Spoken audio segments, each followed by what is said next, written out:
instead of a contract with myself to be unhappy until I got what I wanted, it was the opposite. It was a contract with a higher ideal, independent of what I wanted. We're back with another reflection on the daily Vedantic, and today's reflection is on the interesting interplay between duty and desire within life, and certainly within this philosophy. But this philosophy is just an articulation, as we say pretty often, a manual for living life well. It's an articulation on how to live life well. And there's this strange dynamic between duty and desire. We think desire is the route to peace, and yet desire, as one of my mentors, Naval Ravikant, famously said, he said, desire is a contract we make with ourselves to be unhappy until we get what we want. It's a contract to be unhappy with ourselves, with the current state of things, until we get this thing that we want, until that desire ceases. The approach of desire, therefore, is an approach of unhappiness until we get that thing and the desire ceases. Therefore, what we're desiring is for that desire to cease. Waiting in line for an ice cream, excited. Oh, I can't wait. This is going to be so much fun. That anticipation. And then you have the ice cream and you're like, okay, great. That desire, that anticipation, that excitement is satisfied. It's no longer there. Or you get a scoop in and you're like, man, I could go for another one. And what you're craving, you think it's another scoop, but what you're craving is for that desire to go away. Duty, on the other hand, is a subjugation of a personal selfish desire. And in place of that personal selfish desire, you say, okay, I'm going to do this for a higher order, higher ideal, service for another, service for those around me. That duty and its relationship with desire is so interesting, because when we do things out of duty, it's, 15 different things could happen. And we're okay with all 15 because we've already put our selfish desire in the back seat. It can come along and it's going to get some ancillary benefits, but it's not the primary driver. It's not in the driver's seat. When you desire something to work out, like, let's say, a vacation, and you're like, man, I've been looking forward to this vacation for 6 months, and I've been so stressed at work, and we booked this really nice hotel, and got these great flights that are going to get us there at the right time, and then things start to break down. A few delays. You got a room right by the elevator. It's not as good as the photos. All of the high expectations are met with cruel realities. Travel, by the way, comes from the same word as traversal, same word as travesty, and travel comes from the Latin name for an instrument, a torture instrument. So that's probably indicative of what our realistic expectations should be around travel. But I digress. Back to the reflection. You have this idea that is met with a reality that doesn't satisfy and cease. This strong agitation and desire that we have within ourselves. It's the example of a highly anticipated vacation. But what about an experience where you've put your own selfish desires in the passenger seat? Maybe there's some extra benefits that you might get from it, but you've prioritized an unselfish service towards others, for example. You're going to spend your afternoon volunteering with an organization you care about or that has work that is beneficial to your community. You're going to spend your early morning reflecting on timeless wisdom so that you can be a better lighthouse for your family or your friends and coworkers and community at large. What is interesting about that is any number of outputs or results could take place. And it doesn't shift your inner state. It doesn't add to the agitation. A story that comes to mind is about 2 years ago on one of my trips to India. I remember going from the COVID paperwork, the insane paperwork to travel during COVID, and you had to show like vaccines and the tests that you take before and for each flight. And then when I landed, I needed to take another test before I could go to the ashram. And as all of the regulations eased up, I forgot. I just thought, oh God, it's going to be so much easier to get there. I forgot to get the visa. And as I was boarding the flight that would stop over in London, as I was boarding the flight here in LA, they said, we need to see a copy of your visa. And I was like, what? They're like, yeah, when you checked in, you didn't show the visa. I had done the electronic check-in. So we need to just stamp your boarding pass that we've seen the visa before you can board. And I was like, holy shit.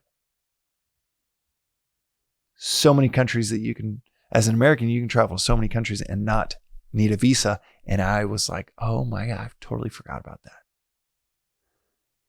And the lady was like, well, you're stopping over in London. So, we really shouldn't let you on this flight unless you have your visa, but you're stopping over in London. So maybe you could try to get a visa in time before you board that flight from London to India, where you definitely won't be able to board without the visa, because I think they have to fly you right back. It's an expense on them if you don't have a visa or a valid visa.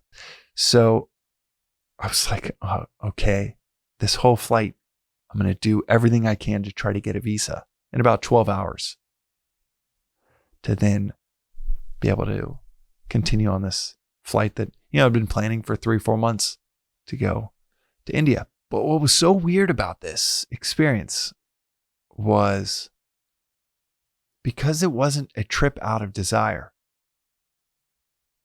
It's just annual pilgrimage of respect to the ashram and to Swami. There was no agitation that I thought this trip was going to cease, was going to help pacify.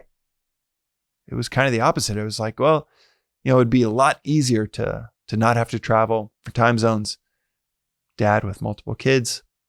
It'd be a lot easier to not travel right now. But yeah, this is my duty, and I want to, Swami at that point is 95 or so. And thought, okay, I'd kick myself 50 years from now if I didn't take these annual trips while he's alive. So I should do this. And I know that this work on myself, like the work each morning, will have ripple effects in my community, in my life that I can't foresee now. I feel an obligation, a duty to do this. Because it was born out of duty, the whole flight there, I was like, well, if it doesn't happen, I got to fly right back. Well, there's a whole lot of upsides on the personal selfish side to that. And made a mistake and just isn't going to happen. Or 7-day trip, I'll just spend 3 days in London waiting for the visa. And that's not that bad either. There's just a calm and an ease in that 12-hour flight. As I boarded the LA flight to London, there was rain, and significant enough rain on the tarmac that the flight was delayed by about 2 hours. That 2-hour delay then allowed for when the plane landed in London. The next flight I only had like 20 minutes to get there. So it allowed me to get another flight, a changed flight, one that would leave much later, like 15 hours later from London to India. So the rain, that delay, then allowed me to get a 15 much later flight. And instead of getting a visa in 12 hours, I was able to get one in about 24 hours. found a hotel in London. I Googled hotels with saunas, found one with a sauna. Great little trick to add to the chaos of all of this uncertainty. And then I went to bed after a sauna sesh, landing in London, having no idea if I was going to get this. It takes about 4 or 5 days to get the visa. And thought, that's the flight is in whatever, 9 hours later, and we'll see if it works out. If it doesn't, then also, so be it. There's no vacation anticipation. I need to get this relaxation that I've been chasing for 6 months. It was none of that. It was just, all right, it'll just happen how it's supposed to happen. Woke up, went to the local market, still waiting, checking my inbox, bought a few gifts for my daughters and my wife, and just waiting in a London market with a cup of coffee, and just kind of like, well, this is actually pretty cool of an adventure, of an uncertain adventure. About an hour later, the visa comes in, electronic visa through my email, and I board the flight, get to India, and it's like none of it ever even happened. And all of that uncertainty was met with a whole lot of internal peace and equanimity with however it played out, because it was an adventure driven by duty to begin with. It was an adventure with selfish desires put in the back seat from the get-go. Instead of a contract with myself to be unhappy until I got what I wanted, it was the opposite. It was a contract with a higher ideal, independent of what I wanted. All of our stress within this philosophy, all of our stress in our lives comes from interrupted desires, mental agitation stemming from interrupted desires. But if your pursuit, your adventure is not drenched in desire, if it's not desire-ridden, then there's nothing to interrupt. I'll say that again. If it's not desire-ridden, whatever you're pursuing, then there can be no agitation, because there's no desire to interrupt. That trip to India is one example. There are a million others in the course of a day or week or a year, where the more we subjugate that desire, that selfish desire, the more we open up the aperture to 15, 25, 35 different potential outcomes that we'd be happy with any of them. Because the less desire there is, the less chance of agitation coming from any interruptions to those desires.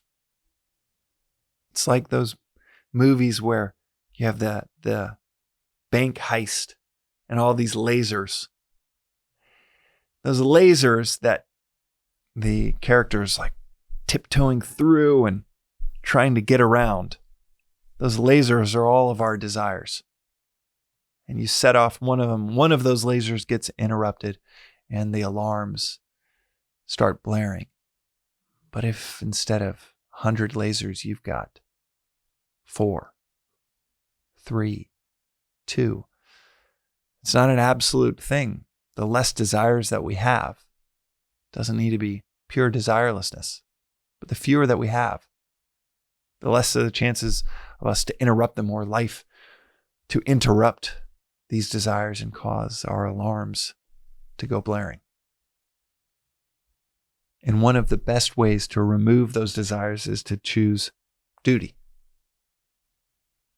Unselfish approach to where one can be useful to their community. One can develop themselves to be stronger, more capable, wiser to their community, taking on a task or a challenge out of service instead of selfishness. And when things go awry, you have this calmness this equanimity through it all. Because the whole thing wasn't built on satisfying some internal agitation to begin with. That's today's reflection on the Daily Vedantic. We'll see you next time.